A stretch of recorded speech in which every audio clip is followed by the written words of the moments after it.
A Plaguelands Media production. Hey everyone, this is Hugh from Plaguelands Media bringing you another graphic novel review today. So cheers.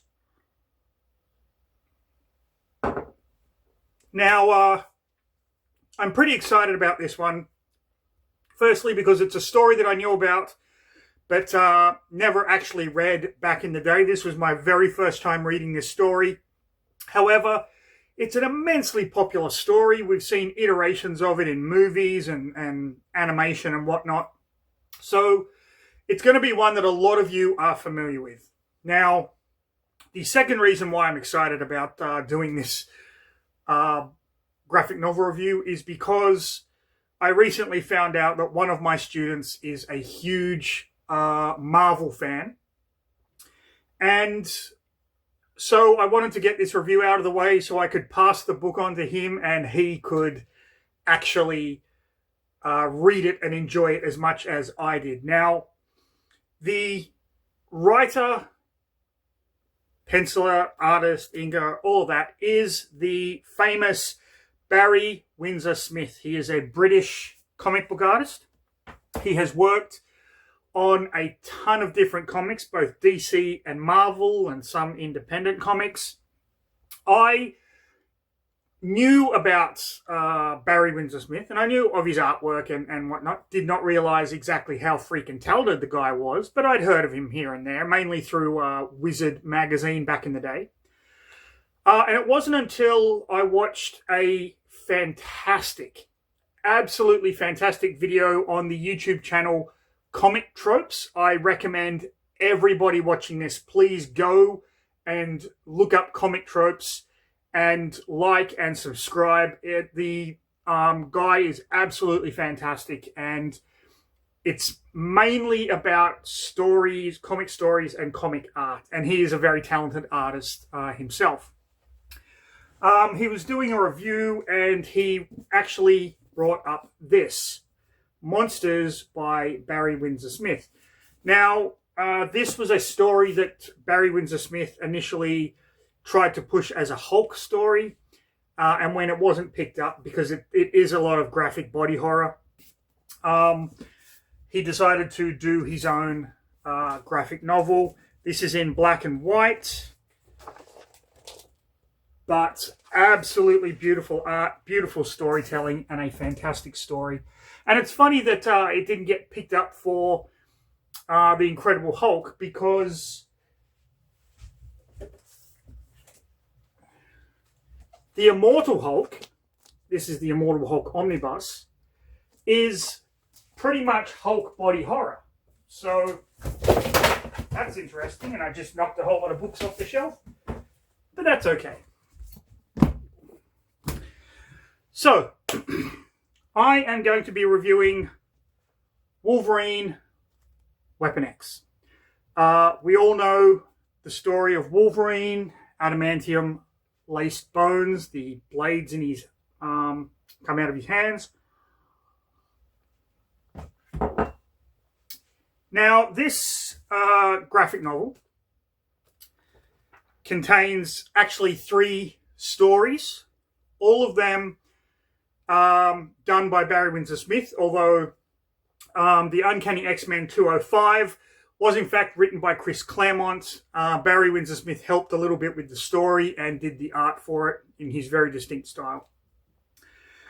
I'm not going to go into what this story is about, because if you don't know Wolverine and you don't know the Weapon X program, you've been living under a rock, and you really need to go out there and watch some movies, watch some animation, or just read some comic books. What I am going to do is go through the stories, not in immense detail, because the text really speaks for itself, especially in the Weapon X book. And it's really something that you should read. I will just briefly talk about the story beats and what is happening in each of the 3 stories. So, with that said, if you don't want to know what happens in this and you want to go out and find out for yourself, by all means, switch to another video. They're all fucking awesome. But if you want to see some of the incredible art, the incredible colours, the incredible story beats by Barry Windsor-Smith, then please stick around for the next episode of Read a fucking book. Read a fucking book. Read a fucking book. People.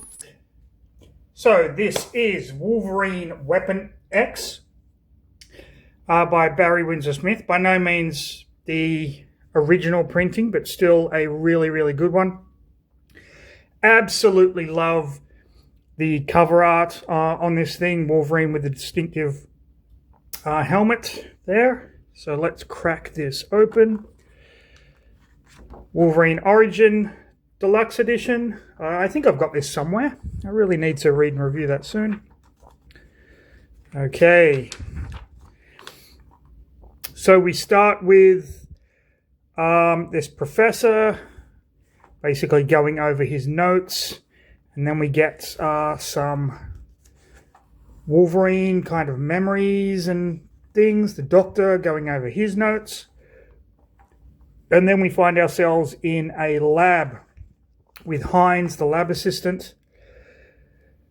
Wolverine is basically just living his life. We get these little snippets in here of the experiment that's happening and what is going on. They comment that his hair is growing back really quickly.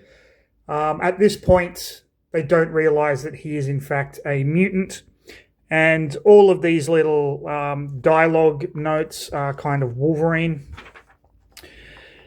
And we see him actually get captured while he's being experimented on. This is kind of like flashback stuff. He gets captured, taken to the lab. The orange text is the professor, the blue text is the doctor, and the pink text is the lab technician. So while this is happening, they're having this conversation about what is going on and things like that, which is really cool. But you can see the distinct art of Barry Windsor-Smith, the grotesqueness, the body horror of the whole thing. And they are basically just trying to lace his body, or his bones, I should say, with adamantium. Weapon X means this is the 10th time they've tried this, and all the other test subjects have passed away. But Wolverine seems to be more resilient. We all know why, because of his healing factor. And you can see they're just... It's just an absolutely brutal series of experiments they're doing. But what makes this absolutely fascinating is... Hold on, let me just stick that up there. What makes this absolutely fascinating is how nonchalantly these three individuals are talking about this experiment. There are other lab technicians there. They're the ones that are just kind of pulling the strings, so to speak. It's really quite frightening when you sit down and you read this. And then the claws come out. The professor sends one of the lab technicians in to make sure Logan's okay, and Logan ends up brutally killing him. And then he smashes out of the complex. He goes on a bit of a rampage, and they try to subdue him. Of course, it doesn't work.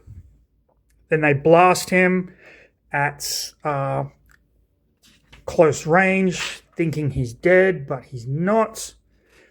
They strap him into the gurney, and they realize at this point that he is, in fact, a mutant. They're looking in his mind here at the images. It's all disgusting body horror stuff. Wolverine basically manages to break out of this mind control, and they try to subdue him, but they can't, and he ends up in his mind killing the doctor.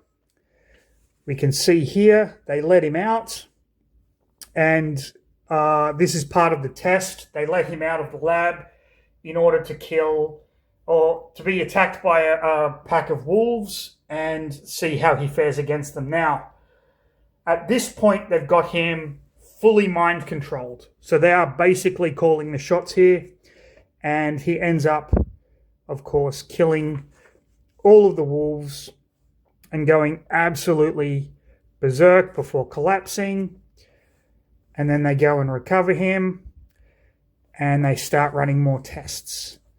And at this point, Wolverine is in so much pain. It's not funny, but they think they have him under control. But he wakes up. The professor basically tells them to take him down again, and they experiment on him some more and put him out, this time with this helmet on, so that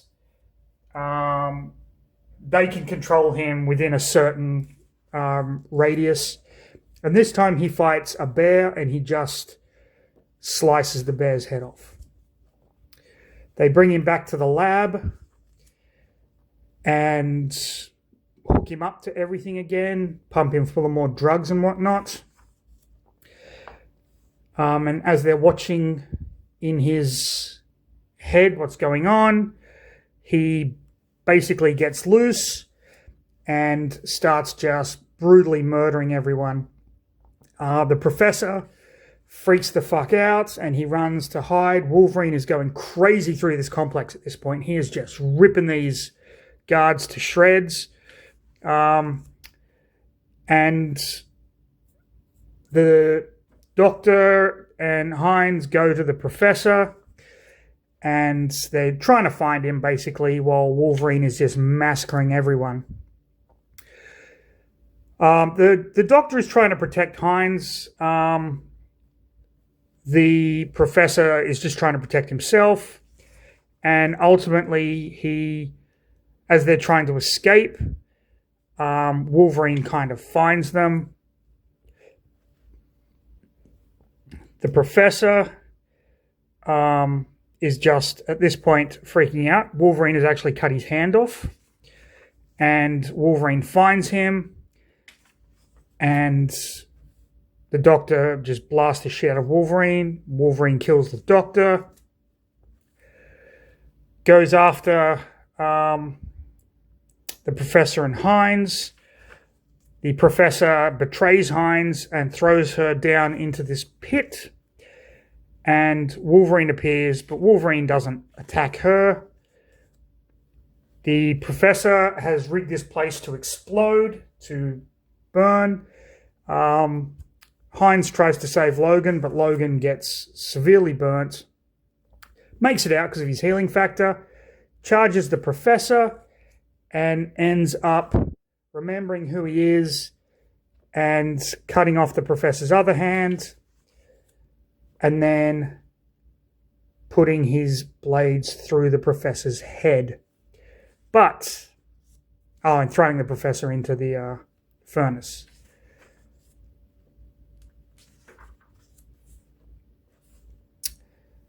So we see Wolverine on the escape, getting out of the facility. He manages to flee out into the wilderness. But we find out this was all just a simulation that they ran Wolverine through. They let Wolverine think that he remembered who he was. They let him think that he had gone through this facility. They let him think that he had killed Dr. Cornelius and killed the professor. But it was basically a simulation they were running as a test, which is fucking cruel and fucking brutal. So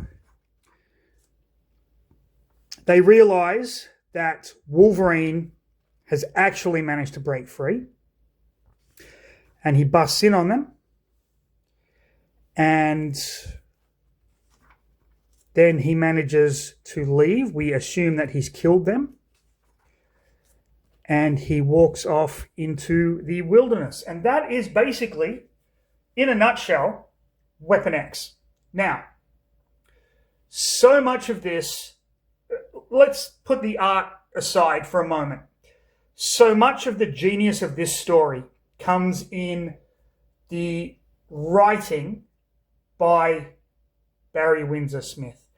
I didn't want, I mean, you can probably pause the video and read the captions if you want to, but the writing is horrifically beautiful. It's some of the best dialogue.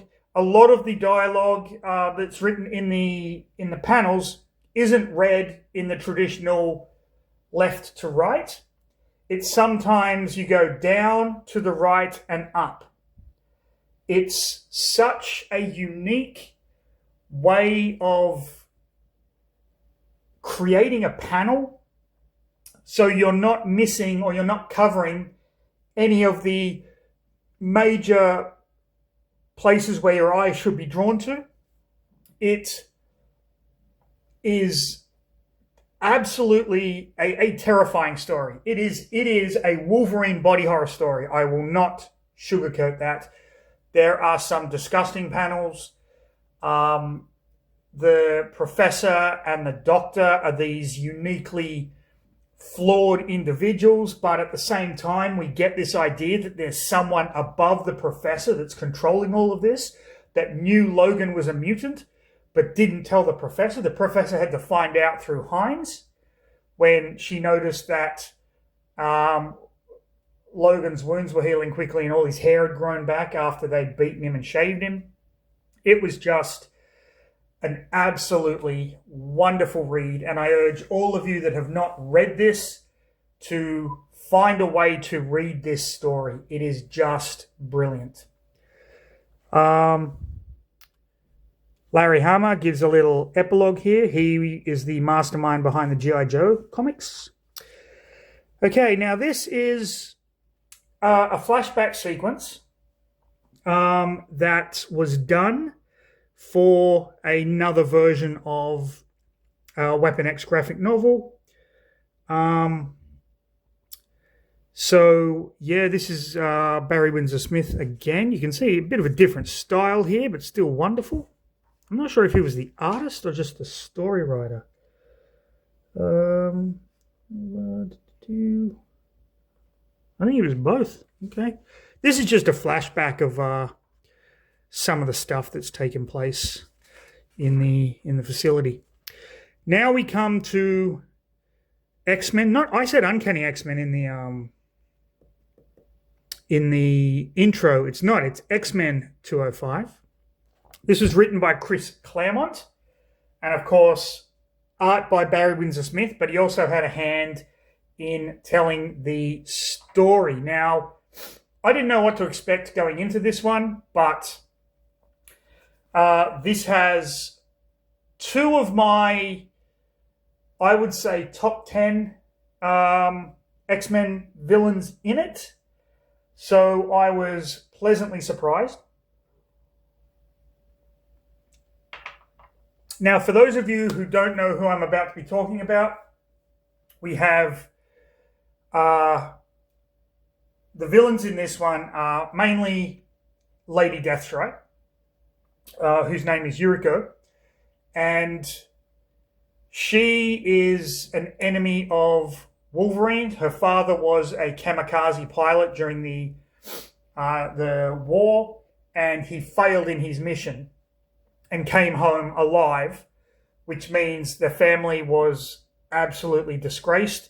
Now, I don't know the full history between Lady Deathstrike and Wolverine, but I'm thinking maybe Wolverine had something to do with it. And we have Spiral, who is this psychotic X-Men villain who owns this place called the Body Shop, where she basically turns people into cyborgs for a price. I love Spiral. Her look is absolutely fantastic. So here we have Yuriko at the Body Shop, and here is Spiral. Spiral has turned Yuriko into a weapon, basically given her adamantium claws like Wolverine's, in order to help her exact revenge on Wolverine's. But unlike Wolverine's claws that come out from the back of his hand, hers basically come out from her fingernails. We actually saw Lady Deathstrike in X2, if you remember that movie. She was working with William Stryker. William Stryker being the main villain in the fantastic and soon-to-be-reviewed X-Men graphic novel God Loves, Man Kills, where he plays the Reverend William Stryker. In the film itself, he's an ex-army guy, but that's neither here nor there. So here we have the Reavers. The Reavers are a group of mercenaries that have become cyborgs, and the reason they had to become cyborgs was because Wolverine fucked them up. So they're out for blood too. And Lady Deathstrike basically says to Spiral, once I'm done with this, you're going to turn me back to normal, right? And Spiral's like, yeah, of course. Bullshit. Now we cut to the city. I believe this is New York. I could be mistaken, though. And we have this little girl and her nanny. This little girl is Katie Power. She is a member of the superhero team, the Power Pack. These are a group of kids. They're all siblings who, if I'm remembering this correctly, or if I'm not remembering correctly, please leave a comment down below. I have not read Power Pack in a long time. But they're a group of little kids who find an alien spacecraft and get superpowers. And Katie, she's 5 years old, and her ability is she can disintegrate matter and then shoot that energy out as energy blasts that can hurt people or even disintegrate people. She's really, really powerful. So it's Christmas and she's in a choir and she's just used the bathroom. She's washing her hands and she can't reach the hand dryer, so she uses her power to disintegrate the germs and the water on her hands to dry them. And as they go outside, someone starts shooting. They're not shooting at her and the nanny. They're shooting at someone else. And it's snowing really bad. It's a blizzard. And we find out that these people are after Logan. And Logan has been severely wounded and he cannot remember anything. Katie knows Logan. The Power Pack and the X-Men have actually teamed up a few times. So she considers Mr. Logan her friend. But he's acting like an animal and it's scaring her. However, he still has the forethought to protect her and get her out of the situation.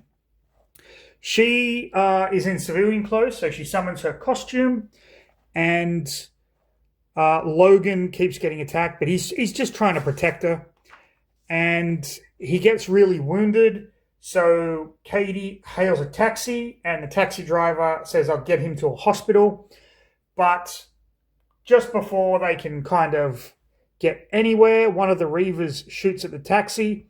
Wolverine, sensing this, throws Katie out of the cab, knowing that she's not going to get hurt, and gets the cab driver out of there. And Katie yells at him like, you shouldn't hurt your friends, but then realizes that he was actually protecting people. But he's still acting like an animal because he was so badly wounded in his fight with Lady Deathstrike. So they end up going, like, trying to get away, and Logan remembers Katie. And basically, Katie's like, I can help you fight. And Logan's like, no. You've got to do one thing. It's going to be the hardest thing you're ever going to have to do. Trust me. So she's like, okay. So Wolverine goes and he takes out the Reavers one by one until Lady Deathstrike comes and they get into this amazing, just a drag out, knockdown, beautiful art battle where they're trading blows and she stabs him and he stabs her and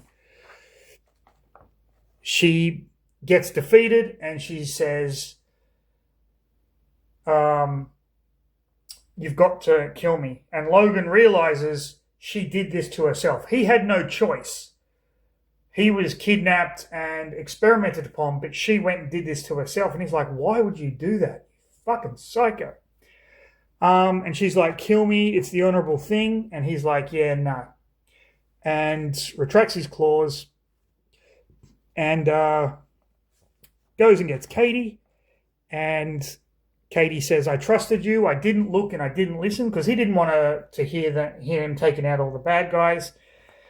And Katie basically says, anytime you need a friend, I'll be here. Whoops. And Logan is like, right back at you. Let's go and take you home. And that is the end. This was an X-Men story that just focused on Wolverine. I love the fact that Katie Powell was in here. That was just a really cool surprise for me. Power Pack is, I mean, it's a group of kids, but it doesn't read like it panders to kids.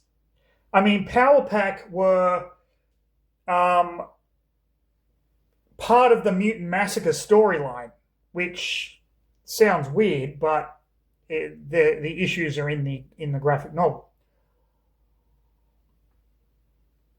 So that is something I want to kind of explore if there's any Power Pack omnibuses out there, because I do have like some Generation X. I do have the New Mutants, where it's not like the adults that are doing stuff, it's the kids. But Power Pack was different. Power Pack was actual little kids. I think the eldest one was like 10 or 11.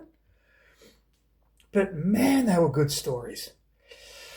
And then we have something that I always appreciate, a gallery at the end. I love this picture so much.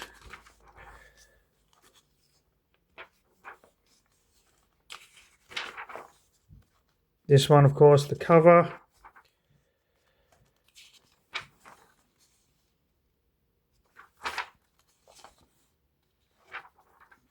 Then we have some kind of the original pencils for a few of the issues, which are really cool, really detailed. Barry Windsor-Smith loves like the details here.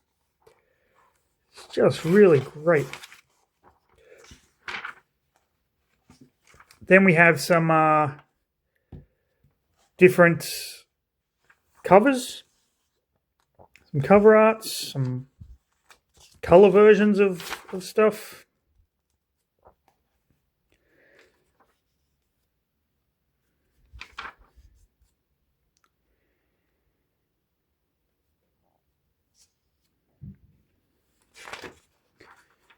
And then we have the Claremont and Miller Wolverine Series Deluxe, like we did with Origins. We have Wolverine. And that is Wolverine Weapon X. A truly fantastic series.